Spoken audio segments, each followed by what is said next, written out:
રાજ્યમાં બિલાડીની ટોપની જેમ play group અને નર્સરી ખુલી રહ્યા છે અને મોટા ભાગના બાળકોની વય 3 વર્ષથી ઓછી હોય છે।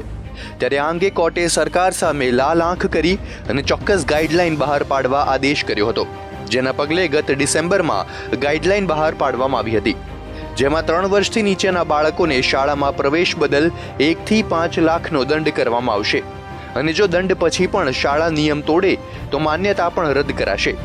3 વર્ષથી નીચેની વયના બાળકોને પ્રવેશ આપનાર શાળાને 5 લાખનો દંડ ફટકારવામાં આવશે।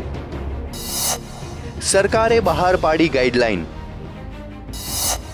રાજ્ય સરકારે ડીઈઓને મોકલ્યો પરિપત્ર।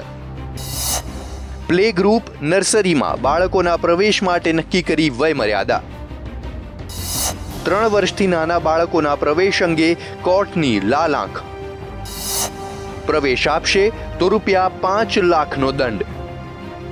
બાળકોનો 3 વર્ષના સમયગાળામાં મનોવૈજ્ઞાનિક વિકાસ થાય છે અને તેની આજુબાજુની બનતી ઘટનાઓનું નિરીક્ષણ કરીને હાવભાવ અને શબ્દથી પ્રતિભાવ આપતું થાય છે, જેથી 3 વર્ષથી પહેલા ભણવા મૂકવો સામાજિક રીતે અયોગ્ય છે અને ગુનો પણ છે। ધોરણ 1માં પ્રવેશ માટે 5 વર્ષની વય ફરજિયાત। 3 વર્ષની વયે મનોવૈજ્ઞાનિક વિકાસ થાય છે। 5 લાખ દંડ પછી પણ શાળા નિયમ તોડે તો માન્યતા રદ। ફરિયાદ મળે તો લેવાશે પગલાં। તો હવે 3 વર્ષથી નીચેની ઉંમરના બાળકોને પ્રવેશ આપનાર સ્કૂલો પકડાશે તો પ્રથમ વારમાં ₹1 લાખ, બીજી વારમાં 5 લાખ અને ત્રીજી વારમાં માન્યતા રદ કરવા શિક્ષણ વિભાગને ભલામણ કરવામાં આવશે। બ્યુરો રિપોર્ટ, સંદેશ ન્યૂઝ।